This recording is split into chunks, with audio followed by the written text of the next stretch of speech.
नमस्कार दोस्तों, welcome back to my channel. हाजिर हूँ एक और नए वीडियो के साथ। यहाँ पर बात करेंगे राइट्स लिमिटेड के बारे में। इसका एक न्यूज़ निकल कर आया है, तो उस न्यूज़ के बारे में बात करेंगे। साथ ही इस कंपनी का रिजल्ट किस तरीके का आता है उसको भी थोड़ा देखेंगे, और यहाँ पर आगे क्या किया जा सकता है दोस्तों उसके बारे में भी बात करेंगे। तो चैनल पर नए हैं तो चैनल को सब्सक्राइब कर लीजिए, साथ ही बेल आइकन दबा दीजिए। और अभी तक अगर आपने डीमैट अकाउंट नहीं खोला है तो नीचे डिस्क्रिप्शन में आपको लिंक मिल जाएगा, वहाँ क्लिक करके फ्री में डीमैट अकाउंट खोल लीजिए। तो दोस्तों, rights is a PSU company जो कि रेलवे रिलेटेड काम में इन्वॉल्व है। रेलवे का कंपनी कहा जाता है इसको। गवर्नमेंट स्टॉक है। यहाँ पर गवर्नमेंट इसका बाई बैक करना चाहती है, तो उस बाई बैक के भी बारे में बात करेंगे। सबसे पहले थोड़ा फंडामेंटल देख लेते हैं दोस्तों। यहाँ पर मार्केट कैप देखिए 6300 या 400 करोड़ आप कह सकते हैं के आसपास का मार्केट कैप है। अभी फिलहाल 255 पे ट्रेड करता है। 52 वीक हाई लो अगर देखेंगे तो दोस्तों 331, और यहाँ पर 119 का इसने बॉटम भी बनाया था। बुक वैल्यू 105 का है। स्टॉक पी 10 रुपए का पीई है। डिविडेंड यील्ड 6% का डिविडेंड है। डिविडेंड देता रहता है। अगर आप इसका ट्रैक रिकॉर्ड देखेंगे तो यहाँ पर अच्छा खासा ये डिविडेंड लगभग देता ही रहता है हर साल। यहाँ देखिए 2018 से 2 रुपए, यहाँ पे 4 रुपए 75 पैसे, 4 रुपए 4 रुपए, फिर 2019 के दिसंबर में 6 रुपए का डिविडेंड दिया, और फिर 4 रुपए और 6 रुपए 2020 में दो बार इसने डिविडेंड दे दिया। तो डिविडेंड देता रहता है। आगे देखिए रिटर्न ऑन कैपिटल एम्प्लॉयड बहुत इंप्रेसिव है, 34% का। रिटर्न ऑन इक्विटी 25% का रिटर्न ऑन इक्विटी है। सेल्स ग्रोथ दोस्तों 22 रुपए का है। वैल्यू आप कह सकते हैं, आप समझ सकते हैं किस तरीके का वैल्यू है स्टॉक पे। प्रॉफिट ग्रोथ यहाँ पे देखिए 19% का प्रॉफिट ग्रोथ है। प्रॉफिट ग्रोथ अगर 3 साल का एवरेज देखेंगे तो वो भी अट्रैक्टिव है, लगभग 30% के आसपास। सबसे बड़ा बात दोस्तों, 47 करोड़ का सिर्फ डेट है, जो कि एकदम आप कह सकते हैं लगभग डेट फ्री कंपनी है। प्लस गवर्नमेंट स्टॉक है। अगर यहाँ डेट हाई भी होता तो मुझे नहीं लगता यहाँ पर ज्यादा कुछ प्रॉब्लम होता। रेलवे एक ऐसा सेगमेंट है दोस्तों जो कभी डूब नहीं सकता, ऐसा कहा जाता है। तो रेलवे तो चलते ही रहेगा, और ये सब कंपनीज यहाँ पर ये लोग वैल्यू जनरेट करते ही रहेंगे। प्रमोटर होल्डिंग दोस्तों 72% का प्रमोटर होल्डिंग है, उसके बारे में भी बात करेंगे। और इंट्रिंसिक वैल्यू देखिए 263 का इंट्रिंसिक वैल्यू है। अब दोस्तों यहाँ पर अर्निंग पर शेयर देखेंगे तो 23 रुपीज का अर्निंग पर शेयर है। और यहाँ पर दोस्तों अगर इसके कंपैरिजन में देखेंगे जो कंपनीज है, उन सब कंपनीज के हिसाब से अगर आप देखेंगे तो यहाँ पर ये आपको अट्रैक्टिव दिखाई देगा। जनरली ये सब आप कंस्ट्रक्शन रिलेटेड ही कंपनी देख पाएंगे। तो चलिए दोस्तों एक बार इसका परफॉर्मेंस देख लेते हैं। लास्ट कुछ क्वार्टर से इसने किस तरीके का परफॉर्मेंस दिया है उसको देख लेते हैं।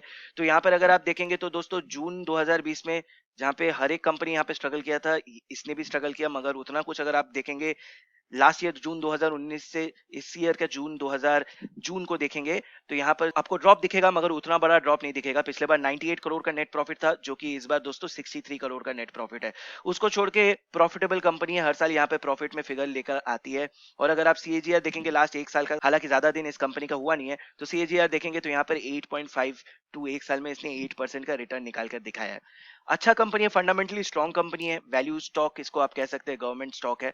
मगर अब चलते हैं दोस्तों न्यूज के तरफ। यहाँ पर गवर्नमेंट ने लगभग 3-4 दिन पहले यहाँ पे डिक्लेयर किया था कि गवर्नमेंट बाई बैक करना चाहती है। अब दोस्तों बाई बैक क्या होता है उसको मैं समझा दूं। तो बाई बैक ये है कि गवर्नमेंट या कोई भी कंपनी के प्रमोटर अपने शेयर वापस पब्लिक से खरीदना चाहती है। जैसे आपने अभी रिसेंटली देखा ओएफएस हुआ, यानी ऑफर फॉर सेल, यानी कंपनी अपना शेयर्स, जो प्रमोटर के पास जितने शेयर्स है उनको पब्लिक में बेचना चाहती है। वैसे ही अब कंपनी वापस खरीदना चाहती है। रिसेंटली आपने देखा भारत डायनेमिक्स में हुआ, और हिंदुस्तान एरोनॉटिक्स लिमिटेड में हुआ, वहां पर ओएफएस हुआ। अब यहाँ पर गवर्नमेंट चाहती है कि वापस से शेयर खरीद ले, बाय बैक कर ले। अब जनरली दोस्तों जब भी ओएफएस आता है तो मार्केट में जो प्राइस होता है उस प्राइस के नीचे के रेट पे ओएफएस आता है, यानी डिस्काउंटेड रेट पे आता है। तो मान लीजिए अगर कोई स्टॉक 100 रुपए पे ट्रेड कर रहा है, तो ओएफएस जो होगा वो हमेशा डिस्काउंटेड रेट पे होगा। यानी गवर्नमेंट अपना जब, या प्रमोटर अपना जब स्टॉक बेचेगी तो कम रेट पे बेचेगी। मान लीजिए 95 में बेचेगी या 90 पे बेचेगी, वो डिपेंड करता है, मगर कम रेट पे बेचेगी। मगर जब प्रमोटर ग्रुप अपना शेयर पब्लिक से खरीदेगी वापस, तो एक प्रीमियम प्राइस पे खरीदेगी, यानी ज्यादा, जो भी मार्केट का प्राइस चल रहा है उससे ज्यादा रेट पे खरीदेगी। यानी मान लीजिए अगर स्टॉक 100 रुपए पे ट्रेड कर रहा है, तो प्रमोटर ग्रुप या तो 102, 103, 105, जितना प्रमोटर ज्यादा देना चाहते हैं उस रेट पे खरीदेगी। तो सिमिलरली दोस्तों यहाँ पर आपने देखा राइट्स अभी फिलहाल 255 पे ट्रेड कर रहा है। तो गवर्नमेंट यहाँ पर प्रीमियम एक प्राइस पे कर रही है, जो कि है 265 रुपीज का प्राइस यहाँ पर पे कर रही है फॉर बाई बैक ऑफर। तो गवर्नमेंट यहाँ पर कह रही है कि आप अपना शेयर मुझे वापस कर दो। लगभग गवर्नमेंट यहाँ पर 96,98,113, आप कह सकते हैं लगभग 97 लाख के आसपास यहाँ पर शेयर वापस नॉर्मल जो होल्डर्स है उनसे खरीदना चाहती है at a premium price of 265। तो अभी मान लीजिए दोस्तों ये 255 पे ट्रेड कर रहा है। अभी अगर आपने इसको खरीद लिया 255 पे, तो आप इसको गवर्नमेंट को 265 के रेट पे बेच सकते हैं। मगर अगेन ये न्यूज़ आज मार्केट बंद होने के बाद आया, और जितना दूर मुझे आइडिया है, या मैंने जितना दूर यहाँ पर बाईबैक देखा है, जब भी ऐसा होता है तो कल इसका प्राइस यानी मंडे को जब ये खुलेगा, इसका प्राइस आपको 265 में ही मिलेगा। कोई उसके नीचे बेचने के लिए रेडी नहीं रहेगा, तो इसका ऑटोमेटिक प्राइस 265 के आसपास ही आपको मिलेगा। तो 265 पे अगर आप यहाँ पर खरीदेंगे, वापस से अगर आप गवर्नमेंट को 265 में बेचेंगे, तो कोई फायदा नहीं है। अगर आप यहाँ पर ऑलरेडी इन्वेस्टेड है, जैसे आपने बहुत लो वैल्यू में इन्वेस्ट किया, खरीद के रखा है, जब ये गिरा था 190 200 के रेट पे, अगर इस रेट पे आपने खरीद के रखा है, तो फिर आपके लिए फायदा होगा। मगर अभी फिलहाल मुझे नहीं लगता मंडे को ये आपको 265 के ज्यादा नीचे मिलेगा। उसको छोड़ के अगर दोस्तों देखेंगे, तो कुछ दिनों पहले गवर्नमेंट ने यहाँ पर इस कंपनी के 2 ओएफएस लाए थे, यानी 2 बार इस कंपनी के स्टॉक गवर्नमेंट ने बेचे थे।